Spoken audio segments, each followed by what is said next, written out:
Раздзел 4.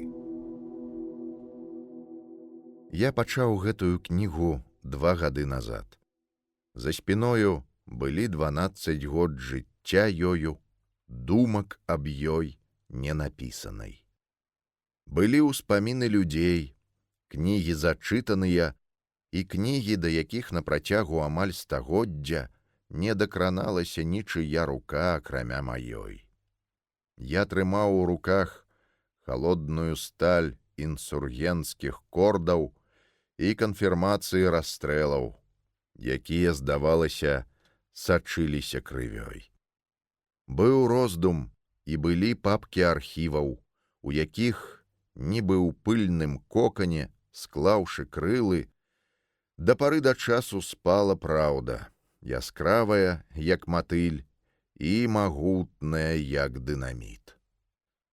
Чаму магла навучыць кніга, якой было 100 год, і адзіны экземпляр якой так і астаўся з неразрэзанымі старонкамі? Не ведаю. Але гэта была нібы замураваная частка памяці цэлай эпохі народа.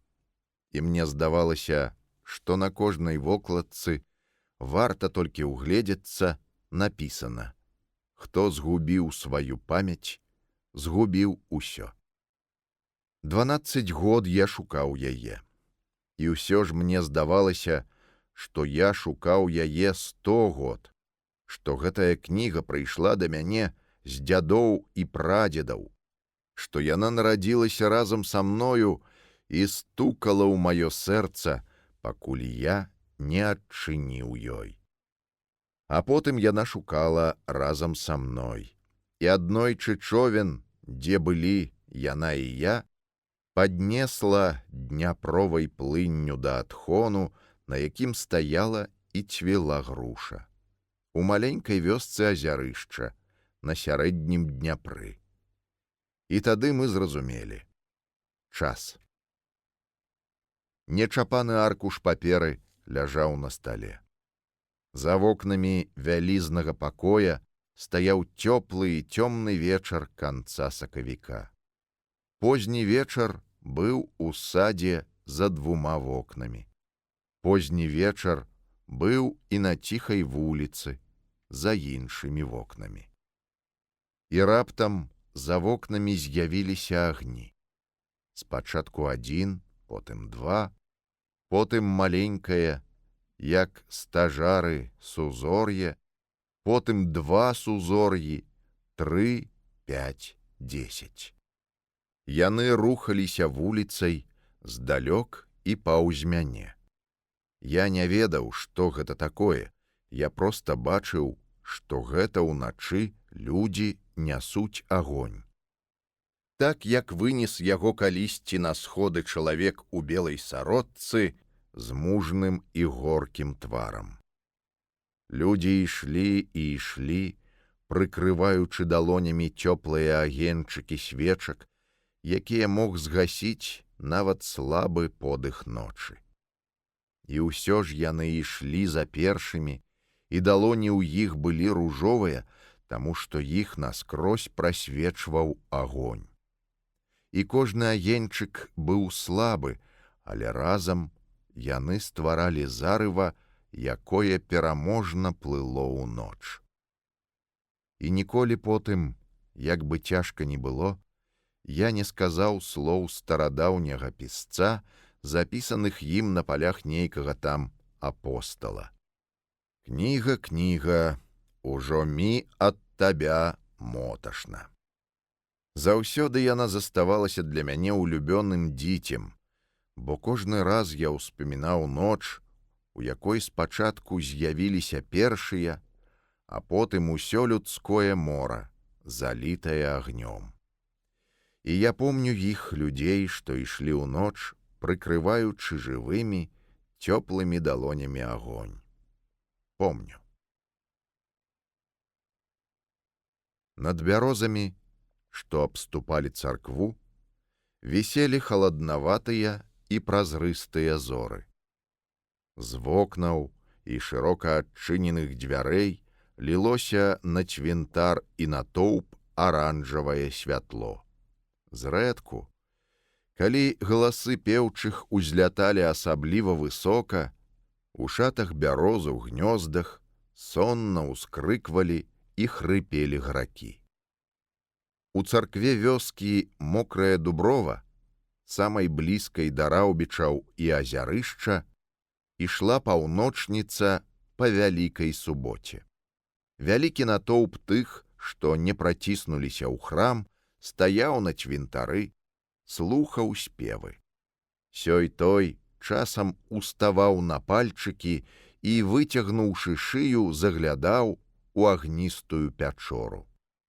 Бачыў адчыненую царскую браму, светлыя рызы папоў і зноў апускаўся, пагойдваючы галавой і ўсім выглядам паказваючы, што ўсё як мае быць, як заведзена, ведаем, бачылі, а значыць, можна пастаяць і на цвінтары, і няма асаблівай прычыны, каб дужа шчаміцца ў храм.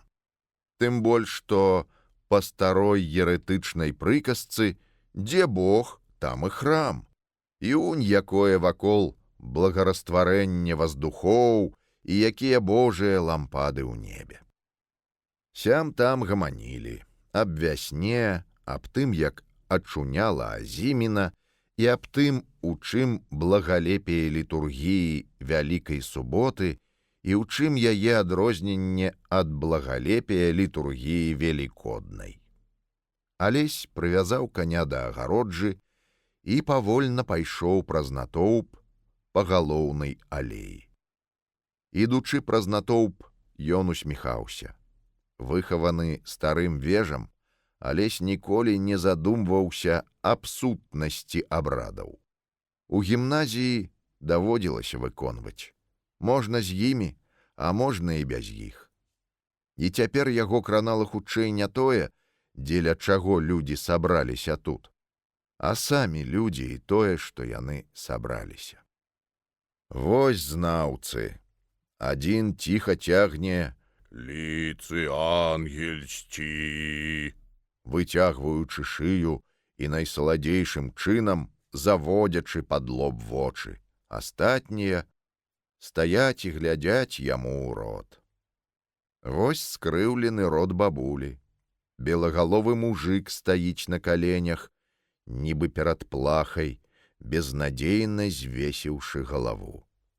Плача, горкімі слязьмі заліваецца баба ў наміцы. «Чаго ты?» «Ды як не плакаць? Плашчаніцу зараз у алтар панясуць. 40 дзён ён бацюхна па зямлі хадзіць будзе. Бачыць будзе ўсіх, усё наша бачыць». Шародка дзяўчаты, хлопцы вакол яе. Відавочна, чакаюць хрыстосавання. А вось дзяўчына ў сіняй з золатам старадаўняй хустцы. Стаіць, скрыжаваўшы рукі. Тварык закінуты ўгору, рот прыадкрыты. Слухае, а ў вялізных вачах слёзы. Б'ецца, пабіваецца галавой аб зямлю нейкі малады шляхціц. Укленчыў, і такое, відаць, нясцерпнае гора, што калоцяцца плечы. «Не пабівайся так, не трэба!» Алесь ішоў, і нібы ўсе людзі праплывалі, уставалі перад ім. І ад раптоўнай любові да іх, замілавання і вялікага жалю ў яго нешта дрыжэла ў горле. Бледны, са змарнелым абліччам і бяскроўнымі вуснамі, ён ішоў бліжэй і бліжэй да адчыненых дзвярэй, да скляпенчатай аранжавай плямы, адкуль даляталі спевы. Нехта асцярожна ўзяў яго за плячо. Азірнуўся Кандрат Кагут, светла-сінія, з добрай хітрасцю вочы. «Юж по вшысткім», — іранічна сказаў Кандрат. «По мшы і по казаню». «Здароў, братка», — узрадаваўся Алесь. «Здароў, хадзем са мною, нашы там». Кагуты малодшыя прымасціліся трохі ў баку ад алеі. не сталі праціскацца за бацькамі і дзедам Данілам у царкву. Але яшчэ да таго, як Алесь і Кандрат дайшлі да іх, з-за дрэў выступіла танклявая зграбная постаць Андрэя Кагута. «Ты з кім, Кандраце?» — сказаў бы, праспяваў. «Вось», — сказаў Кандрат, — «Загорскі. Градзе, як жаніх у палунашчы». «Што я, страшны суд?» — адказаў жартам Алесь. Нечаканыя словы Кандрата зачапілі яго. Ён сапраўды прыйшоў як жаніх у палуначы. Хацеў убачыць майку. Толькі убачыць. Іначай ён больш не мог. «Ну, не зусім страшны», — сказаў Андрэй. «А трохі ёсць», — нясмела усміхнуўся, сціпла прыкрыў доўгімі веямі вочы. Алесь не спадабаўся яму. І амаль адразу Алесь трапіў у абдымкі. Адусюль у вочы лезла адно і тое: залацістыя патлатыя валасы, дзікаватыя сінія вочы, простыя насы, белазубыя усмешкі. Ага, вось нехта іншы. Марта, Стафанова жонка. А вось і сам Стафан, з маладымі, але густаватымі ўжо вусамі. Ціхі, вады не скаламуціць Стафан. «З велікоднай ночкай у вас!» Адзін Стафан з усіх Кагутоў перайшоў на вы, калі Алесь скончыў гімназію. «Ты што, пазней не мог?» «Бацюхны, Паўлюк, гарачы часам, але такі часцей за ўсё салідны Паўлюк, павёлка, равеснік, вясковы сябар. І гэты, за які месяц стаў такі, што не пазнаеш, перайшоў мяжу да дарослага хлопца. Кучаравяцца маленькія залацістыя вусікі. Світка на адно плячо, быццам рыхтуецца біцца на кулаках. Магерка зухавата заламана назад. «Гэй, а мяне?» — разважлівы голас ззаду. Нехта торгае за рукаў. «Юрась». «Юраська, Юраська», — смяецца Алесь. «А хто быў галыш мужа з каполу?» «Ды ну цябе», — з паважным дакорам кажа 15-гадовы ладны хлапец. «Што? Ну цябе», — смяецца Кандрат. «А каму яшчэ учора? Што? Ну што, Алесь?» «Каму яшчэ учора бондачку давалі?» — падкусвае Алесь. Рогат. «Ціха вы», — паважна кажа Марта. «Доўжо. Во грэх які. Пахрыстосуемся загадзя, Алесь Юр'евіч». Вочы маладзіцы смяюцца. Яна выцірае хусцінкай рот. «А хрыстосавацца загадзя не грэх?» — пытае Стафан. Алесь стаіць сярод іх і адчувае, што горла нібы сціснула. Яму было так дрэнна ўсе апошнія дні, што ён, трапіўшы раптоўна ў сваё, у роднае кола, трымаецца з апошніх сіл. «Кагосьці яшчэ няма», — глухім голасам сказаў Алесь. «Мяне». І з паўзмроку выйшла Янька Кагут у беленькіх чаравічках і сіненькім кабаціку. Алесь жартам узняў яе. Ого! Янька глядзела на яго сур'ёзна і строга. Удалася яна не зусім у Кагутоў. Рот маленькі, а вочы ўдвая большыя, чым у іх. Ужо цяпер у яе была тоўстая каса, ледзь не з руку таўшчынёй. На сцежцы пачуліся крокі.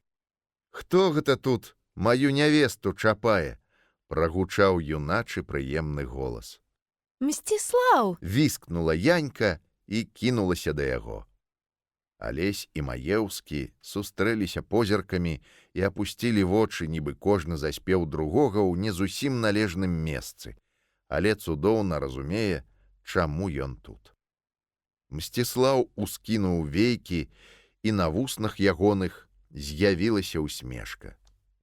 Вялікая ноч, вялікая ноч, дружа. І гэта гучала як па-ранейшаму. Давай па-ранейшаму, дружа. І адразу, нібы пакарыстаўшыся гэтай магчымасцю і хочучы замацаваць яе, Мсціслаў сказаў з іроніяй: «То чаго гэта пан Загорскі прыехаў у царкву мокрай дубровы?» «Бо тут кагуты», — сказаў Алесь. Во шчасце якое, Наіўна сказала Янька. а мы якраз хацелі ў мілае ехаць, каб цябе ўбачыць, Алеська. Кандрат лёгка штурхнуў яе ў бок. Янька не зразумела і адказала брату штуршком, так, што ўсе заўважылі, і сціпламу Андрэю стала няёмка. Янька глядзела на Мсціслава сінімі вачыма, бліскучымі, як мокрыя каменьчыкі, лавіла словы. Мсціслаў стаяў і смяяўся. «Я гэта чаму?» — з удаванай наіўнасцю сказаў ён. «Я цябе хацеў знайсці. Я ў Загоршчыну. Няма. Я ў мілае. Няма. Куды, думаю, цяпер?» Можна б вам, табе, было ў Раўбічы. Сказала дурная па зеляноце Янька. Дык там поп хворы. Не гоняць яго гаспадары, шкадуюць. «Ведаем мы, які ён хворы», — буркнуў Юрась. «Пазбягае па новым абрадзе служыць». «Вось я і кажу», — сказаў Мсціслаў. «Падумаў я, падумаў, дзе бліжэй». Алесь раззлаваўся. «Шкада, што ты мяне не ў вербную нядзелю знайшоў», — сказаў ён. «Тут бы табе хапіла, вярбою, на святое свяцейка». Янька залілася смехам і заляпала ў далонькі. Не я б'ю, вярба б'е. Рагатала яна. За тыдзень Вялікдзень хвароба ў лес, здароўе ў косці. Яньку нічым нельга было збянтэжыць. «Вось я б табе і даў здароўя ў косці», — змрочна сказаў Алесь. Зарагаталі. У гэты момант удар звона пракаціўся над голымі яшчэ, але жывымі дрэвамі. Паплыў пад свежыя і празрыстыя зоры. «Пачынаецца», — сказаў Андрэй. Яны рушылі бліжэй да царквы. Натоўп плыў туды ж і хутка адцёр Кандрата з Андрэем і Мсціслава з Алесем ад іншых. «Ты малайчына», — сказаў Мсціслаў на вуха Алесю. «Значыцца, вырашыў мір? Добра, памірым. Яна тут». Я назнарок праціснуўся ў царкву і паглядзеў. І тут Алесь адчуў, што ён сапраўды больш за ўсё на свеце жадае міру і злагады. «Зараз званы ўдзярбаняць», — сказаў Кандрат. «Асцярожна, хлопцы. Кажуць, часам ад такой прычыны з цвінтарных дрэў чэрці падаюць». «Лухта якая», — сказаў Мсціслаў. «Я і не кажу, што праўда». «Людзі вераць», — сказаў Андрэй. «Таму што нібыта, як людзі ў чысты чацвер свечкі да хаты данясуць і крыжы на ўсіх дзвярах паставяць, то нячысцікі з хат уцякаюць. Куды ім падзецца? На цвінтарныя дрэвы. Сядзяць галодныя, халодныя, бо злезці баяцца. Ну а як бомкне велікодны звон, валяцца яны з дрэў, як і грушы. Шмяк-шмяк. Некаторыя ногі выкручваюць». «Ты глядзі», — сказаў Мсціслаў, «за гэткія еретычныя забабоны атрымаеце вы ад папа. Звунія-то ў вас паразганялі, а як былі вы еретыкі, схізматы і дзікуны, так і засталіся».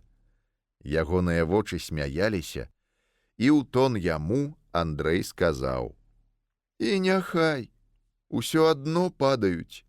Сачы, Алесь, можа, якога за хвост ухопіш».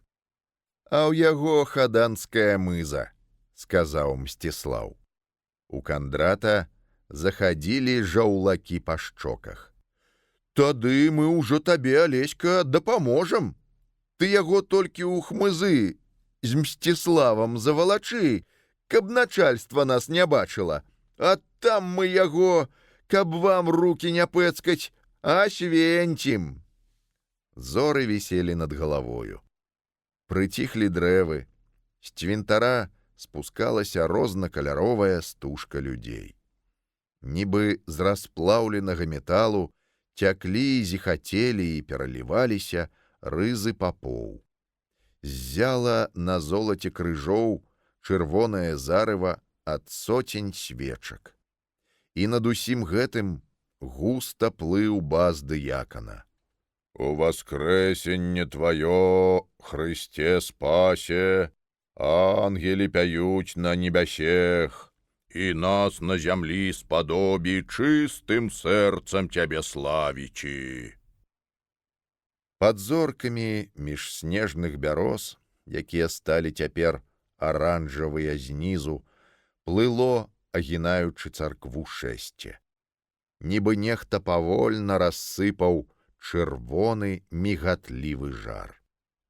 Алесь зноў убачыў дзяўчыну ў сіняй з золатам хусце. Яна нібы імкнулася да агнёў, як сіні і залаты сумны махаон. І раптам у яго адлягло ад сэрца. Не магло здарыцца нічога дрэннага, пакуль на зямлі існавала надзея. Раўбічы! Голас Мсціслава упаў. І адразу упала Алесева сэрца. Ён убачыў. Пан Яраш з Авелінай, Франсам, Стасем і Юллянам Радкевічам ішлі наперадзе. Моцная Ярашава рука сціскала свечку, змрочныя вочы глядзелі паўз верх галоў. Ён, відавочна, думаў пра іншае. І такі ён быў моцны сярод гэтага натоўпу. І так клаліся на яго аблічча і абліччы суседзяў, на бліскучы жалезны бранзалет мяккае святло і змрок, што Алесь раптоўна здрыгануўся ад замілавання да яго і да ўсёй гэтай сям'і. Усе людзі былі людзі, і не было прычыны іх ненавідзець. На гэтай зямлі, у гэтым зіходкім шэсці, між гэтых дрэў, у верхавінах якіх часам кракталі добрыя, абуджаныя гракі, і пад гэтымі свежымі, высокімі, наскрозь, здаецца, пранікаючымі добрымі зорамі, яны былі людзі. Як дзяўчына ў хусце, як слязлівая баба ў намітцы, як жабрачка, падобная на камя крыззя, і як знаўцы. І як кагуты, і ён сам, і той хлопец, што ад нясцерпнага гора пабіваўся галавой аб зямлю. Набліжалася майка. Свечка ў тонкай, бязважкай руцэ злёгку нахілена. Аплывае жаўтаваты воск. Вочы, як у бацькі, глядзяць паўз верх галоў, ці на белыя, як яе рукі, галіны бяроз, ці на агеньчыкі зор. Маленькі рот зараз зусім не ганарысты, а добры і ласкавы. Майка, майка, майка. Мінаюць. Зараз спыніць нязручна, побач з ёю Стах. Алесь не ведаў, што Стах узрадаваўся б. Пераліваецца кранутая сям-там срэбрам белая кашміровая сукня. «Шэсце жон мироносец», — сказаў ціха Кандрат. І, забыўшыся, падтрымаў блюзнерства непапраўны Мсціслаў, склаў бондачкай вусны і сказаў тонам старой ханжы дзеўкі: «Лідуша надела парфірную сукню і пайшла ў царкву. Меланхолія. І, сустрэўшы вочы Алеся, раптам зніякавеў. О, даруй, мілы. Андрэй моцна схапіў Кандрата за плячо і павёў трохі далей. Патаўпешка. Сінія Андрэевы вочы звузіліся. Дурное сяло. Ты што, не бачыш? Яны спыніліся наводдаль.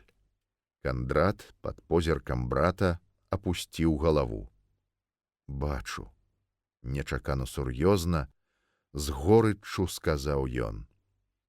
Не падабаецца мне гэта. Улюбіўся, як чорт у сухую грушу. Не твая справа, ціха сказаў Андрэй. І раптам Кандрат ударыў нагою бярозавы ствол. Чорт! Ну, будзе яна яшчэ здзекавацца. Спалю раўбічы. Корчыка знайду і разам спалім. Тьху, сказаў Андрэй. Дурны ты, як левы бот. А што? Каб усе хаты дзяўчатам палілі, калі тыя здзекуюцца.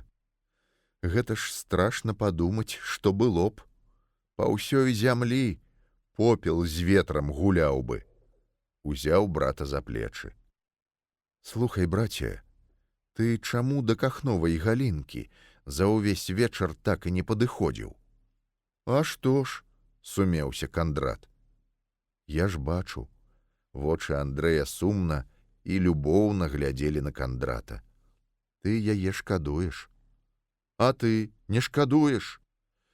Ну і я, прызнаўся Андрэй. Вось і ідзі. Яна там стаіць, насупраць бабінца. Браты стаялі моўчкі. Потым Андрэй сказаў ціха. Выходзіць, няшчасце ў нас, браце. Выходзіць, так. Ты яе вельмі. А ты? І я, сказаў Андрэй. Ты яе шкадуй, браце. Чаму гэта я? Ты яе перавозіў, ты пазнаёміўся. Я трохі старэйшы, сумна усміхнуўся Андрэй. Заўсёды саступаў. Ды яна ж табе больш, амаль у адчаі сказаў Кандрат. Ціхая, як ты, спявучая, працавітая. А яно падобнае рэдка адно да аднаго ліпнуць. Трэба, калі яна сціплая, то ён вясёлы, калі ён чорны, то яна рыжая. Чаго ўжо там? Жарцікі, сказаў Кандрат. Кінь, мне ў яе вочы нават глядзець страшнавата. Звыкнеш. Кандрат ускіпеў. Нічым ты не лепшы за свайго Алеся. Такі самы асёл раменныя вушы. Слухай, ты, гэта я табе апошняе слова кажу. Адступішся, кіну і я. Хай за цыпрука дурня ідзе. Вось. Андрэй гладзіў галінку бэзу. Добра, сказаў ён урэшце. Мы з табою, браты, блізнюкі. Во, не хапала яшчэ, каб мы з табою за дзеўку біліся. Не хапала. Мы з табой ніколі не біліся.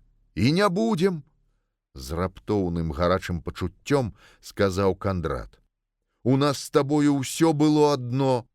На пашы адна куродымка, на начлезе адзін кажух. Тады давай так, сказаў Андрэй. Разам. Разам будзем гаварыць. Скакаць на вячорках па чарзе. Каго ўпадабае, то другі не крыўдуе. Адразу, як убачыць, адыходзіць. А на вяселлі будзе шафер. А на хрэсьбінах, ужо усміхаўся Кандрат, кум. І адступное на ўсё жыццё, вось якое. Ну? Калі нешчаслівы нап'ецца, то шчаслівы яго на ўласных руках на сена заносіць. Гэта хто шчаслівы? Чорт, пра гэта я і не падумаў. Сапраўды, хто шчаслівы? Можа, той, хто ажэніцца, такую цацу прыдбае, што ўсё жыццё нежанатаму зайздросціць будзе. Наўрад, сказаў Андрэй. Вейкі ў яе якія, цень на ўсю шчаку і сабою цвёрдая. Браты заўсміхаліся. То разам? Спытаў Кандрат. Разам. І хадзем да яе разам. Шэсце тым часам трэці раз абыходзіла царкву. Жаўцелі бясконцыя агеньчыкі, ліліся парча і буркацель, звінелі галасы. Вось ідзе пан Яраш, ідуць іншыя. Але нашто глядзець на іх, калі вось плыве за імі белы анёл. Белы анёл з такой няпэўнай, супярэчлівай душою, часта ненавіснай і ўсё адно улюбёнай. Трохі адстала ад усіх. Ідзе, попельныя, з няўлоўным залацістым адценнем валасы. Пад матавай скурай на шчоках глыбінны празрысты румянец. Добры рот і вочы, якія глядзяць на бярозы, на шапкі граковых гнёздаў, на цёплыя льдзінкі зор. Мсціслаў прымусіў Алеся адступіць са сцежкі, а сам зрабіў крок наперад. Міхаліна, хадзіце сюды. Рука ў руцэ, некалькі непаразумелых крокаў па сцежцы, і вось яна ўжо тут, а Мсціслаў знік у натоўпе. Яны стаялі і глядзелі адно на аднаго. Вычварна зламаныя бровы майкі на хвіліну вінавата апусціліся. Рот непрыгожа і жаласна расцягнуўся. За адзін гэты рух вуснаў Алесь, усё зразумеўшы, здатны быў аддаць усё. І яшчэ ён мог бы паклясціся. У гэтых вялізных вачах на хвіліну прамільгнула радасць, тая, якую не схаваеш, якой не падробіш.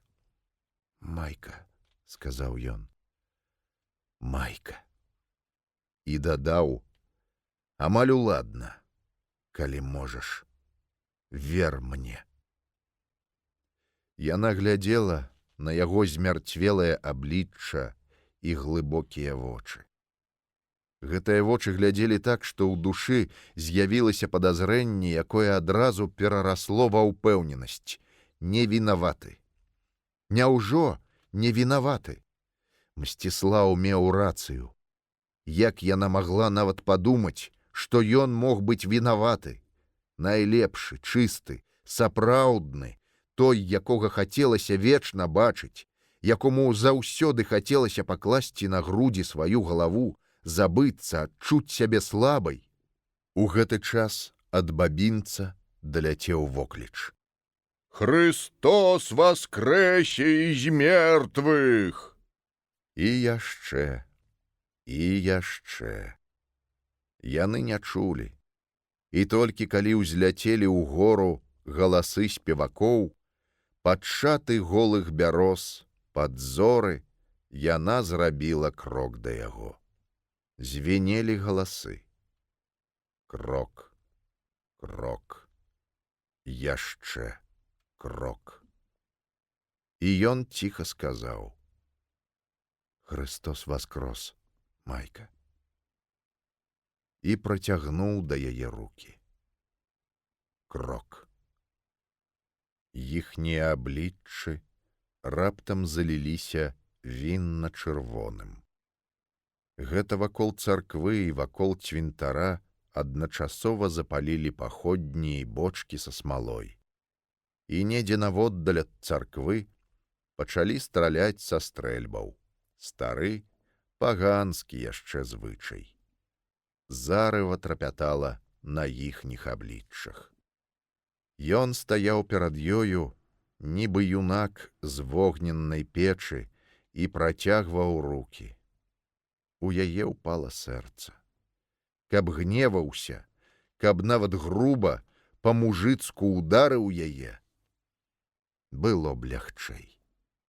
Значыць, вінавата была яна.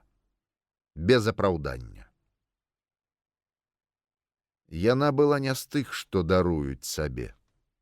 Такога ударыць. Што толькі зрабіла? І раптам яе нібы азарыла страшным сполахам. Ну добра, былі першыя чуткі. Іх трэба было праверыць, але тая, апошняя. Што ж было ў той плётцы? Чаму я разгневалася на яе, калі я сама ўвесь час, і ўдзень, і ўначы, сама жадала гэтага і марыла толькі аб гэтым?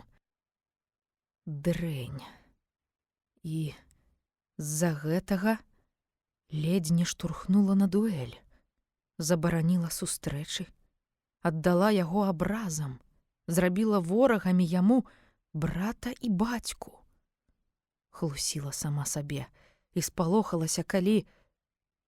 І потым яшчэ смела патрабаваць ад яго чагосьці. І ўзрадавалася, калі новая хлусня нібыта апраўдвала мяне такую, якая я ёсць. Здаў у арэнду, ездзіў з другой, але тая паехала адсюль. Але я хіба не разарвала яго душу згодай на ганебныя заручыны? Забіць сябе мала было за ўсё гэта. Але хіба заб'еш? Значыць, пакараць так, каб потым мучыцца і пабівацца ўсё астатняе жыццё. Яна не думала, што гэта замучыць і яго. Жорсткая, паглыбленая ў сябе маладосць, якая толькі сабе не даруе нічога, кіравала ёю. Забіць, страціць. Як? Аддаць сябе самаму нялюбаму, раджаць яму нялюбых дзяцей, таму, кім пагарджаеш, таму, хто, а напэўна, яна цяпер прачувала гэта, з варожасці да пана Юрыя, да яго, Алеся, і склеіў тую брыду. Што ж гэта я нарабіла? Усе гэтыя думкі прабеглі ў яе галаве за якую хвіліну. Ён усё яшчэ падымаў рукі, дагаворваючы свой сказ. Майка. Яна глядзела ў яго вочы і адчувала, што ў яе падгінаюцца калені ад цеплыні і жалю. Зрабіць яшчэ крок і... Гэта быў бы пацалунак.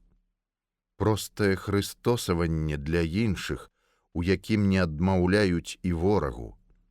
Але яна ведала, што гэта будзе для яе. Палон. Астацца вечна. Навекі прызнаць для сябе, бо ён не будзе ведаць сваю подласць. Ведаць, што за скурай шчаслівай пані сядзіць распусная. Так, распусная, бо такое аддаць сябе за такога гэта распуста. Разважлівая гадзіна. Яна магла жорстка асуджаць. Ён уздымаў рукі. Яна не магла. Яна ведала, не вытрымае. Не. Сказала яна. Не. І скончыла амаль бязгучна. Гэтага не будзе. І кінулася ў натоўп. Ён апусціў рукі і павольна пайшоў да выхаду. Свайго аблічча ён не бачыў і здзівіўся б, што Мсціслаў, праходзячы паўз братоў, якія гаварылі з Галінкай Кахно, паклаў руку на Кандратава плячо. Кандрат, ану, хутчэй. Яны свідравалі натоўп за Алесем. Загорскі, Выбраўшыся на больш-менш вольнае месца, спыніўся і кінуў апошні позірк на гурт людзей перад бабінцам. Унь яны стаяць. Яраш са скобкай валасоў і жалезным бранзалетам. Юллян Радкевіч глядзіць на майку і, здаецца, здагадваецца, што нешта адбылося. Франц. І яе аблічча такое, што на хвіліну робіцца шкада. Яму прыйшла ў галаву дурная думка.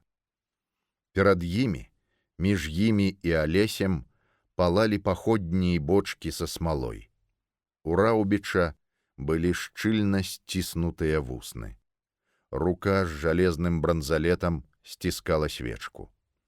І ад зарыва падаў крывавы адбітак нацяжкі, знясілены нейкай неадчэпнай думкай, змардаваны воблік. Усе астатнія стаялі вакол яго цесна. Дурная думка.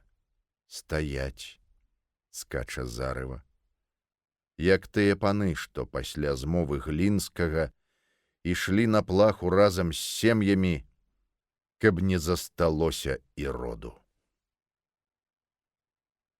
Франц азірнуўся на сястру і спалохаўся. Што з табою? Ён абвёў вачыма натоўп, і яму здалося, што недзе за паходнямі мільгануў твар Алеся Загорскага. А можа, здалося? І раптам ён са здзіўленнем падумаў, што побач з нянавісцю у ім увесь час жыло нейкае амаль цёплае пачуццё да Алеся. Адкуль? Алесь, сустрэўшыся на імгненне з вачыма Франца, уздыхнуў і апусціў вочы. Трэба было ісці. У адрозненне ад Франца ён зараз адчуваў толькі пагарду. Ён папраставаў ад святла проста ў цемру алеі. Адмовіць у прымірэнні. Няхай, калі не верыць. З гэтым можна прымірыцца. Хоць і цяжка, але можна. Не кахае, няхай.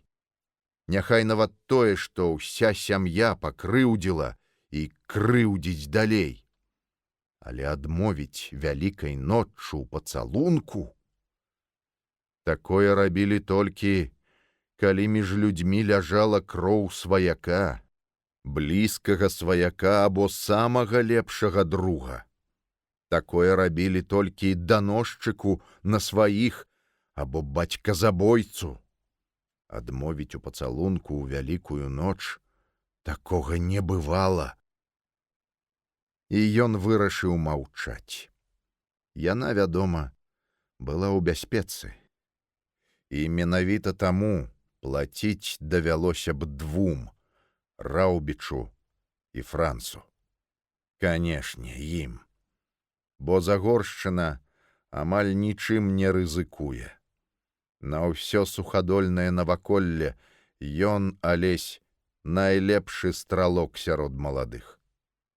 Нават калі б няўдача. Дакончыў бы пан Юры, таксама лепшы. Вядома, помста. Але на што? На што, калі ўсе яны рабы кодэкса гонару? Дурасць. І ён таксама дужа разумны, ледзь не зрабіў так, як нейкі там дурны дзедзіч. Яго дагналі суровыя Мсціслаў і Кандрат. Пайшлі побач. Кандрат радаваўся, што ён адзін стаяў тварам да Міхаліны і Алеся, што Галінка і Андрэй не бачылі нічога.